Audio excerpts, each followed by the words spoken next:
బంగారం ధరలు లక్షల్లో పరిగెడుతున్నాయి. కానీ మన పూర్వీకులు పసిడి కొలవడానికి బియ్యం గింజలు వాడారంటే నమ్మగలరా? వీసమెత్తు బంగారం అనే మాట వెనుక ఆసక్తికర చరిత్ర ఉందని ఎందరికీ తెలుసు? రాజుల కాలం నుంచి గురవింద గింజల వరకు, రత్తి నుంచి తులం కొలతల వరకు బంగారం తూకం కూడా మన సంస్కృతిలో భాగమైంది.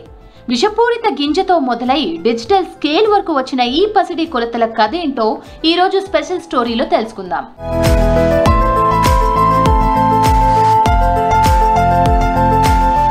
బంగారానికి భారతీయ సంప్రదాయానికి విడదీయలేని అనుబంధం ఉంది. గోల్డ్ కు వెలకట్టొచ్చేమో కానీ భారతీయ సంస్కృతిలో బంగారం అనుబంధానికి వెలకట్టలేమో. పండగలు, పెళ్లిళ్లు, శుభకార్యాలంటే ముందుగా గుర్తొచ్చేది బంగారమే. అంతగా మన సంస్కృతి సంప్రదాయాలతో ముడిపడిపోయింది బంగారం. అలంకరణ స్టేటస్ కోసమే కాదు, ఇన్వెస్ట్మెంట్ వస్తువుగా ఉంది గోల్డ్.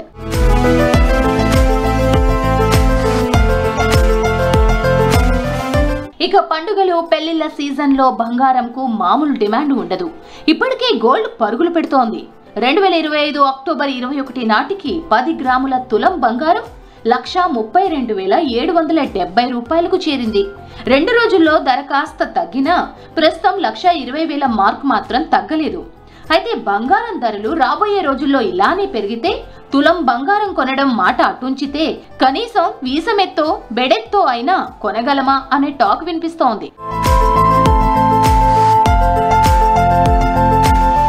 ప్రస్తుతం గోల్డ్ ను గ్రాముల్లో కొలుస్తూ తులం లెక్కల్లో అమ్ముతున్నారు. కానీ గతంలో బంగారాన్ని కొన్ని రకాల గింజల్ని ప్రామాణికంగా తీసుకొని కొలిచేవారు. అవే గురిగింజ, వీసం, బేడ, అన. కొన్నేళ్ల కిందట వరకు బంగారాన్ని కొలిచేందుకు సిల్వర్ తో తయారైన నాణాలను వాడారన్న విషయం ఇప్పటి తరంలో చాలా మందికి తెలియదు. అలాగే ఒక విషతూల్యమైన గింజని కూడా బంగారం కొలతలకు వాడారని తెలియదు.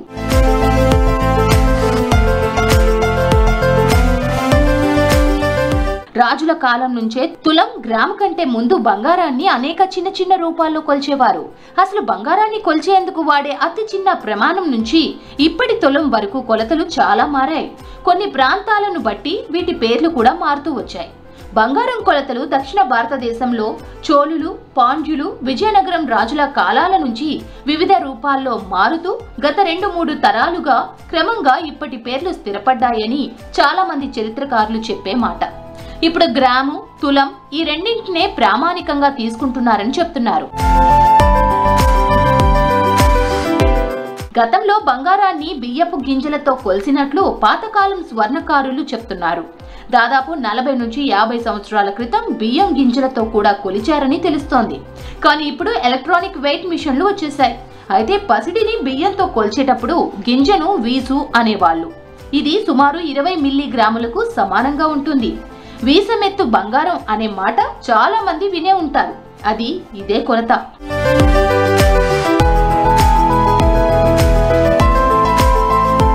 ఒక వీసం అంటే సుమారు 19 మిల్లీగ్రాములు. 5 వీసులు అంటే ఒక గురివింద గింజతో సమానం అంటే సుమారు 95 నుంచి 100 మిల్లీగ్రాములు. 2 గురివింద గింజలు అంటే ఒక కాని 185 నుంచి 190 మిల్లీగ్రాములు. 2 కానీలు కలిపితే ఒక అర్ధాన 360 నుంచి 365 మిల్లీగ్రాములు. 2 అర్ధానాలు కలిపితే ఒక అన దాదాపు 725 నుంచి 730 మిల్లీగ్రాములు. 2 అనాలు కలిపితే ఒక బేడ అంటే 1.450 గ్రాముల నుంచి 1.460 గ్రాములు ఉంటుంది. 2 బేడాలు అంటే ఒక పావు, 4 బేడలు అంటే అరతులం 5.760 గ్రాముల నుంచి 5.840 గ్రాములు. 2 అరతులాలు కలిస్తే తులం 11.52 గ్రాముల నుంచి 11.68 గ్రాములు. మరి అప్పుడు తులాలు కొన్నారు. ఇప్పుడు అర్ధ తులము, పావులెత్తు, బేడెత్తు, దోవానెత్తు, గురి ఎత్తు ఉడక కొంటలేము. ఇప్పుడు లేనోళ్లకు ఏం లేదు. ఆడ కొందామంటే ఉడక పరిస్థితి అట్లా లేదు. బంగారం ధర పెరిగిపోయింది. ఇక తులం కంటే ఎక్కువైతే కేజీలు, వ్యాపారులైతే మనుగులని లెక్కించేవాళ్ళు. బంగారం లెక్కలు గతంలో ఇలా ఉన్నప్పటికీ ఇప్పటిలా ఖచ్చితమని చెప్పలేం. ఈ లెక్కల ప్రకారం తులం వచ్చేసరికి బంగారం కొలతలో అర వీసు నుంచి వీసు వరకు తేడాలొచ్చేవి. ఎందుకంటే అప్పటికి ఇంకా ఖచ్చితమైన కొలతలు లేవు. ప్రస్తుతం తెలుగు రాష్ట్రాల్లో బంగారం కొలతలో వీసం, బేడ, కానీలో పాటు కాసు, సవర అనే పదాలు వినిపిస్తూ ఉంటాయి. తులం అంటే వాస్తవానికి 11 గ్రాముల 664 మిల్లీగ్రాములు. కానీ ఈ పాతకాలం తులం లెక్క స్వర్ణకారులకి, వృద్ధులకి మాత్రమే తెలుసు. ఇప్పటి తరానికి తులం అంటే 10 గ్రాములే. అప్పుడు ఏం ధర నడుస్తుందంటే 5 రూపాయలకు తులం కడిగి నడిస్తుంది. మేము నా ఉమ్మరా అంతకెక్కువ. ఇప్పుడు ఈ తులాలు ఇప్పుడు 1,00,000 చిల్లర అవుతుందంటే ఈ ఏడుకేళ్ళు ఎవరిని పుచ్చుకుంటారు, ఏడని పట్టిస్తారు, ఏం చేస్తారు చెప్పు నాకు. నేను నేను 1500 పోయి తీసుకుపోయి నేను 6 తులాల బంగారం తీసుకుని వచ్చిన మెదక్కేది. 1976లో బరువులు అన్ని మెట్రిక్ కొలమాన పద్ధతిలోనే కొలవాలని భారత ప్రభుత్వం చట్టం చేసింది. దీంతో ఇప్పుడు బంగారాన్ని వ్యాపారులు, వినియోగదారులు కూడా గ్రాముల్లోనే లెక్క కడుతూ 10 గ్రాముల బంగారాన్నే తులంగా లెక్కిస్తున్నారు. ప్రస్తుతం ఇదే స్థిరపడిపోయింది. ఇక కాసు లేదా సవరా విషయానికొస్తే బ్రిటిష్ వాళ్ళు 8 గ్రాముల గోల్డ్ కాయిన్స్ ను సావరిన్ గోల్డ్ పేరుతో విడుదల చేశారు. ఈ సావరిన్ బంగారమే కాలక్రమంలో సవర బంగారంగా మారింది. ఇది కాసు రూపంలో ఉండడంతో దీనినే కాసు బంగారం అని కూడా పిలిచేవారు.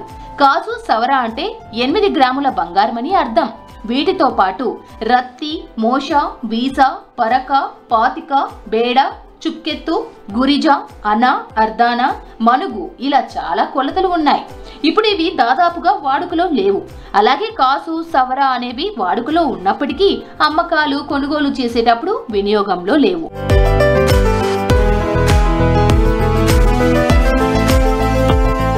కాలంతో పాటు ఈ కొలతలు, తూనికల్లో తేడాలొచ్చాయి. మొఘల్, బ్రిటిష్ కాలంలో కొన్ని యూనిట్లు ఫిక్స్ చేశారు. భారతదేశంలో మెట్రిక్ యూనిట్ల లెక్క ప్రారంభమైంది.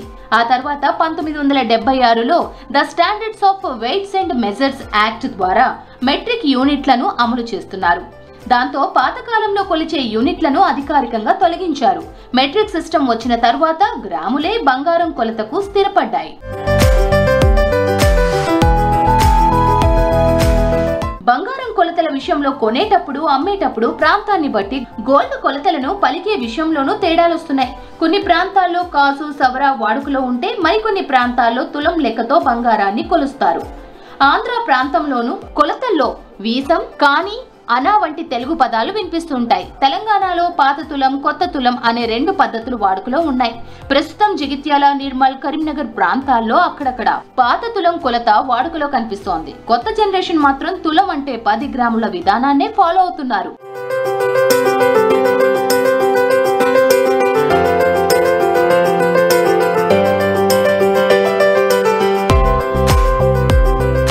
కాలం మారింది, కొలతలు మారాయి. కానీ బంగారంపై మన ప్రేమ మాత్రం తగ్గలేదు. విషపూరితమైన గింజతో మొదలైన పసిడి తూకం ప్రస్తుతం డిజిటల్ స్కేల్ దాకా వచ్చింది. ప్రతి పండుగలో, ప్రతి శుభకార్యంలో తులం బంగారం అనే మాట మాత్రం మన హృదయంలో స్థిరంగానే ఉంది.